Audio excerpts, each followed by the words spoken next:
It's the end of the day with Ray. Hello, my friends. Well, ladies and gentlemen, there's no lights here in the studio. We had a storm come through last night, knocked out the power. The Sharp Interactive board has gone black. I came down to the studio to do an episode, an update on Lexmark, and then I thought to myself, you know what? I don't need the power. The show must go on. As I sat here in the dark, I started thinking about all those dealer friends of mine that are selling Lexmark that are still in the dark.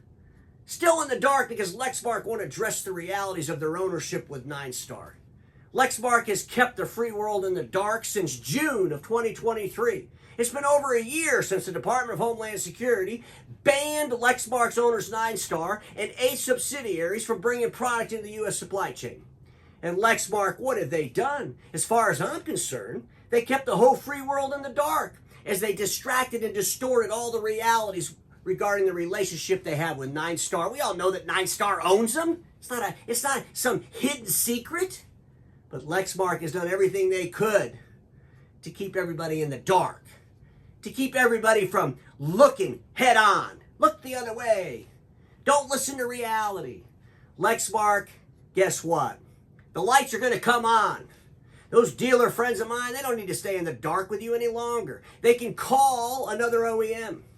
By the way, Lexmark, what I hear lately is if a dealer tries to get a hold of anybody at Lexmark, it's really, really hard to do that. So maybe things are finally falling apart at Lexmark. Folks, the bottom line is this. There's really good people that work at the free world at Lexmark. It's not about the people.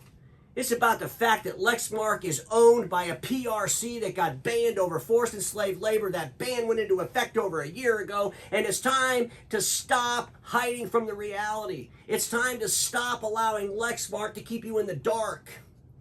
Lexmark, they tried to shine a light on themselves by coming out with A3 products. How ridiculous is this? They kick off A3 products at the same time that Pantom kicks off A3 products. We all know that Pantom is a subsidiary of Ninestar. We also know that Pantom is one of the subsidiaries that's actually banned from bringing products into the U.S. supply chain as part of the Uyghur Forced Labor Prevention Act. Lexmark, you can't keep us in the dark any longer. I believe the leadership at Lexmark has been completely inept at dealing with this situation, a situation that's over a year old. But dealers, don't stay in the dark with Lexmark any longer. Call another OEM. Because everybody watching me knows this. Status quo is the killer. All it will be invented. Don't get stuck in status quo, and I'll see you tomorrow, and hopefully the lights will be on.